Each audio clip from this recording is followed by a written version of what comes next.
Saudações, eu sou Júnior Melgarejo e você já deve ter ouvido alguém reclamar dos preços dos produtos por causa da inflação.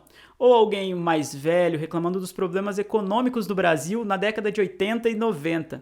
Bom, mas o que é a inflação e como isso nos atinge? O Matheus Libório também tem essa dúvida. E como não temos tempo a perder, é hora de pôr a mente em ação.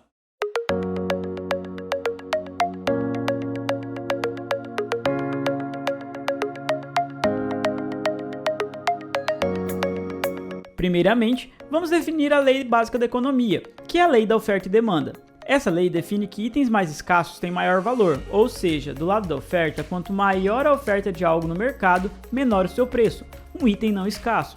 Logo, quanto menor a oferta, maior o seu preço. E o mesmo ocorre do lado da demanda.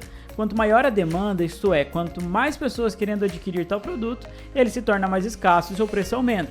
No caso da baixa demanda, o seu preço é reduzido. E são exatamente esses dois fenômenos que definem o preço de equilíbrio de todos os produtos. Tendo isso em mente, vamos definir o termo inflação por si só, que pode ser dita como perda do poder de compra de uma moeda. Um exemplo: se em agosto Pedro gastava R$1.000 no supermercado com as compras do mês e em setembro ele precisa de 1.200 para comprar exatamente os mesmos produtos, então podemos dizer que houve uma inflação de 20%, ou seja, o dinheiro de Pedro perdeu 20% do poder de compra. Na economia atual, inúmeros são os fatores que podem causar o aumento da inflação, mas o mais básico de todos é o aumento da circulação de dinheiro sem o aumento da produção de bens e serviços. E você provavelmente deve estar pensando, o quê?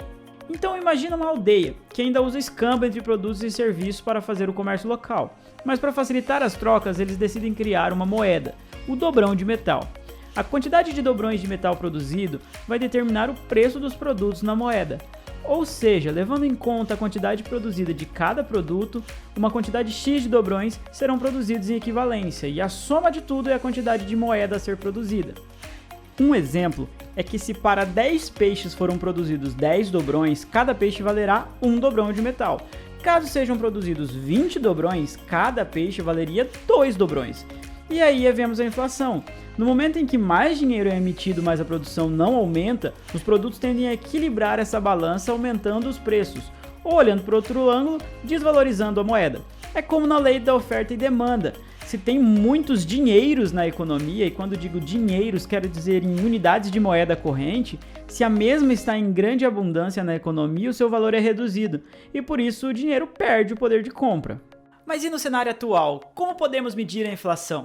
Dado que a economia de um país é muito mais complexa do que da aldeia no exemplo, existem vários fatores que causam a valorização ou desvalorização da moeda, como por exemplo taxa cambial, importação e exportação, produto interno bruto e vários outros. Para medir a inflação aqui no Brasil, existem índices que são calculados baseados nos preços de alguns produtos. O principal deles é o IPCA, Índice de Preços ao Consumidor Amplo. De acordo com o Banco Central, o IPCA estima o custo da cesta de produtos e serviços, que reflete padrões e hábitos de consumo de famílias brasileiras com renda mensal de 1 a 40 salários mínimos. Essa cesta é simplesmente um apanhado de produtos e serviços que englobam as seguintes categorias: transporte, alimentação e bebidas, habitação, saúde e cuidados pessoais, despesas pessoais, comunicação, educação e vestuário. Então, o IPCA é nada mais nada menos que uma média de preços de todos esses produtos e quanto eles aumentaram ou reduziram num determinado espaço de tempo. Mas então quer dizer que a inflação boa é a inflação negativa, a chamada deflação? Na verdade, não. Se os preços começam a reduzir, o comerciante que tinha o estoque de seus produtos vai começar a sofrer um prejuízo ao vendê-los mais barato. Além disso, se a população sabe que os preços estão caindo, eles tendem a esperar mais para comprar, e com a baixa demanda, os preços tendem a cair ainda mais, como num círculo vicioso. E com a pouca compra, as empresas tendem a fazer cortes, acontecendo um esfriamento na economia. Então, a ideia principal é que a inflação esteja estável e previsível. Assim, a economia consegue acompanhar e se adaptar às variações. Além disso, com a volatilidade da inflação, é difícil avaliar se o produto está caro ou barato.